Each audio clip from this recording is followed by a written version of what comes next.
Bafom Télévision, le Flash Info.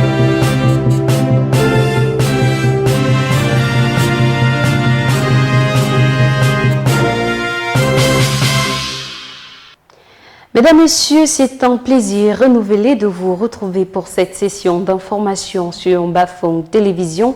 Recevez nos civilités et de la culture pour ouvrir cette édition. Intronisation du chef supérieur Babadjou, Sa Majesté Kafo Sambankan Langevin. Une semaine d'activité meublera le grand événement historique du peuple Babadjou. Selon le programme officiel de l'événement, les activités s'ouvrent le samedi 7 septembre 2024 par une marche sportive au mont Bamboutos. Une visite guidée des sites traditionnels aura lieu le mardi 10 septembre avec pour point de départ le portail avancé de la chefferie à 7 h. Le tournoi de football dédié à Fo Sambankan sera lancé, lui, le mercredi 11 septembre. Le comice agro-pastoral couplé à la foire exposition se tiendra les 12 et 13 septembre, suivi d'une cérémonie dédicace de l'ouvrage de l'intronisation le vendredi 13 à 17 h et la soirée artistique à partir de 18 h. Le grand jour 14 septembre sera couronné par la prestation de serment du nouveau roi, les allocutions de circonstances et les parades culturelles. Et puisque nous parlons de parade culturelle, les artistes du groupement ne comptent pas rester à la traîne. Ils se sont regroupés en différents pôles pour rendre hommage à Sa Majesté Fo Kafo Sambankan Langevin, chef du groupement Babadjou, dont la cérémonie d'intronisation est annoncée pour le 14 septembre prochain. Des artistes originaires du groupement Babadjou et réunis au sein du collectif Bafom Art se sont constitués pour commettre deux chansons. La première est l'œuvre des artistes vivants Tadouala, dont Dad Junior, Sergio Malin, Mati Kousso, Oclav, Sonny Black, Alex Michel, GTF, et la seconde a été réalisée par ce résident à Yaoundé, au rang desquels Malco Solo, Ta le Mélomane, Pipino Solo, Ndei-Paul Nolabo, Bambou d'Afrique, Sexy Makero, la daronne de Bruxelles, Lapido Lonla, Josémis, le révérend Doumbé, Alex Michel, avec la collaboration de Jimmy Armando de Mangwa Records. Parlons éducation dans cette édition également. Un défi à relever cette rentrée scolaire 2024-2025 sera l'approvisionnement en livres des élèves, surtout ceux concernés par les changements en vigueur cette année académique. Même si les rayons des librairies et les étals sont déjà vraisemblablement chargés, quelques titres manquent encore à l'appel. Roméo Kamta, reportage. Au marché central de Mbouda, le décor est peu à peu planté, les rayons des libraires et les étals prennent progressivement forme. Les manuels pour le compte de l'année scolaire 2024-2025 sont majoritairement présents sur les étagères. Seuls ceux récemment inscrits au programme, notamment au premier cycle, posent encore problème.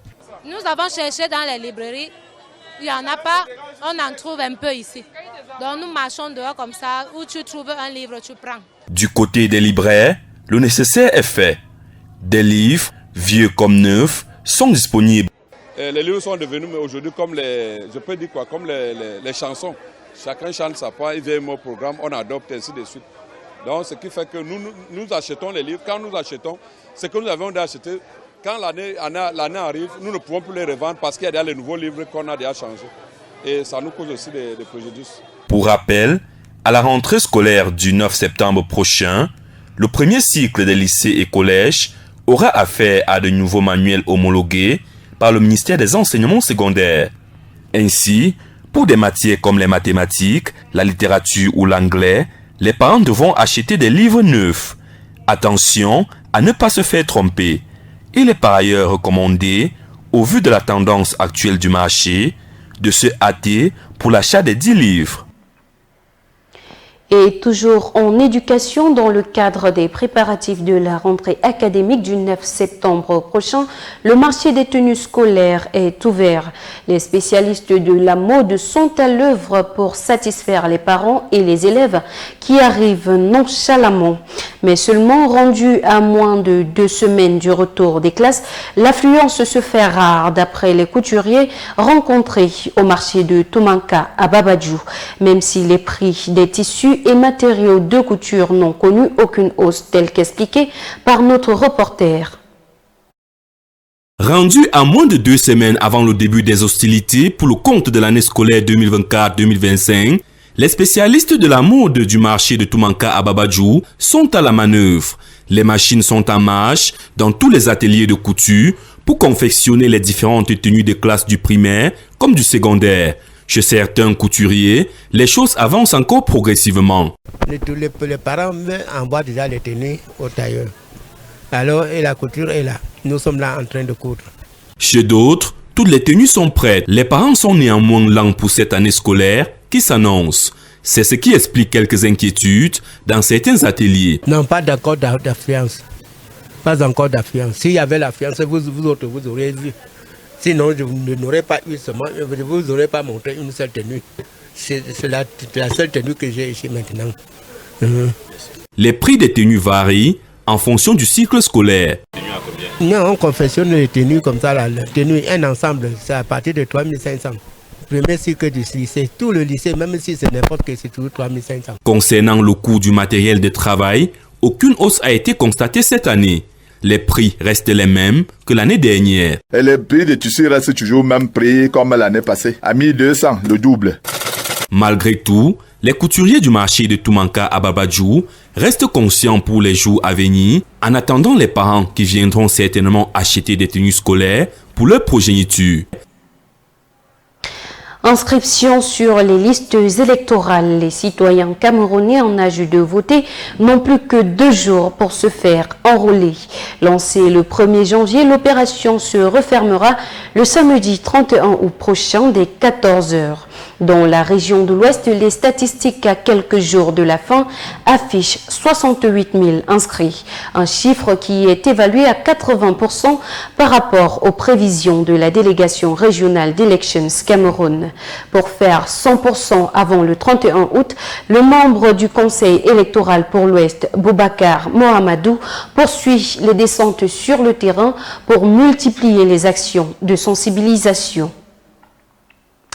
Dans le département des Bamboutos, les statistiques d'inscription depuis le 1er janvier dernier affichent 7 569 nouveaux inscrits en date du 26 août, soit un taux de réalisation de 85,06% par rapport aux prévisions.